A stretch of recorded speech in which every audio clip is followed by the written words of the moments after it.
শাশ্বত ভারত কথার মধ্যে দিয়ে চালিত সকলকে স্বাগত। মনের কথা এই সময় বিষয় মৃত্যু প্রসঙ্গ। এর আগে মৃত্যু প্রসঙ্গ অনেক ভিডিও করেছি, এটা আমার 3-4 নম্বর চলছে। মরিতে চাই না আমি সুন্দর ভুবনে, অনন্তকাল ধরে বেঁচে থাকতে চাই। যদিও আমরা জানি যে চিরকাল বেঁচে থাকা যাবে না, জন্ম যখন হয়েছে একদিন না একদিন মরতে হবে। কবি মাইকেল মধুসূদন দত্ত লিখেছেন, জন্মিলে মরিতে হবে, অমরকে কোথা কবে, চিরস্থির কবে নীর হায়রে জীবন নদে। এই রূপ রস গন্ধ স্পর্শ শব্দময় সুন্দর পৃথিবীকে ছেড়ে একদিন যে চলে যেতে হবে, এই চিন্তা যখন মনে জাগে, তখন অকারণ একটা ত্রাসের ভাব আমাদের মনকে আচ্ছন্ন করে ফেলে। চোখের সামনে অন্যকে মরতে দেখেও আমরাও যে একদিন ওই পরিণাম, আমারও যে একদিন এই পরিণাম হবে, এই বোধে ক্ষণিকের জন্য মন বিষাদে ভারাক্রান্ত হয়ে গেলেও ওই চিন্তা মনে গভীর রেখাপাত করতে সমর্থ হয় না।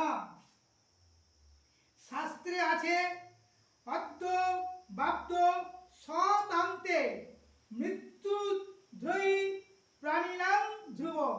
আজই হোক বা 100 বছর পরেই হোক, মানুষকে মরতে হবে, এটা নিশ্চিত। মানুষ কিন্তু বুঝেও বুঝতে চায় না, সে অনন্তকাল ধরে বেঁচে থাকতে যায়, যেন অমর ফল সে খেয়ে বসে আছে। তাই কিছুকাল পরেই আমরা মৃত্যু ভয় জনিত এই আচ্ছন্নতার ঘোর ছেড়ে ফেলে সহজ জীবনযাত্রা আরম্ভ করে দিই। বগরূপী ধর্মরাজের প্রশ্নের উত্তরে যুধিষ্ঠির মানুষের এই মনোভাবকে সর্বাপেক্ষা আশ্চর্য বলে বর্ণনা করেছেন। মহাভারতে বন পর্বে আছে, অহন্যানি ভূতানি গচ্ছন্তি যম মন্দিরম শেষা স্থিরতা মিচ্ছন্তি কিমাশ্চর্য মত পরম। প্রতিদিন জীবগণ মরছে, এটা দেখেও অবশিষ্ট সকলে অমরত্ব আকাঙ্ক্ষা করে, এটা অপেক্ষা আশ্চর্য আর কি আছে। হ্যাঁ, মৃত্যু নিয়ে আগে অনেক বলেছি, আরও বলবো আগামী দিনে, পরপর চলতে থাকবে ইউটিউব চ্যানেলে আমাদের শাশ্বত ভারত কথা।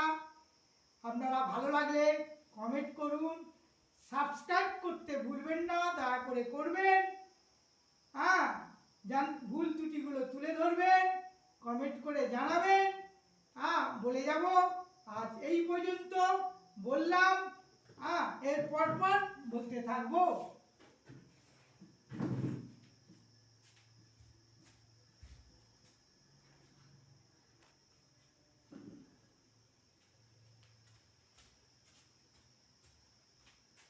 হ্যাঁ, তবুও বলি, আমাদের যে মৃত্যু আছে জেনে দস্যু রত্নাকর বুঝেছিল, আমরা বুঝিনি। সে যা পাপ করেছিল, হ্যাঁ, পাপের ভাগী কেউ নিতে চায় না, সকলেই জানেন। তবুও বলছি, আমরা বুঝছি না, কবে বুঝবো? হ্যাঁ, যার মরণ আছে তার কি আছে? সেই দস্যু রত্নাকর এত পাপ করেছিল, রাম নাম মুখে আনতে পারছে না উচ্চারণে। লেস্টে একটা মোড়া গাছকে বললো, ওটা কি গাছ? গাছটি মরে গেছে। মোড়া জপ করতে করতে আমরা সেই বাল্মীকি দস্যু রত্নাকর বাল্মীকি মুনিতে পরিণত হলো, শেষে সে রামায়ণ রচনা করলো। কিন্তু আমাদের বোঝা উচিত, কেন আমরা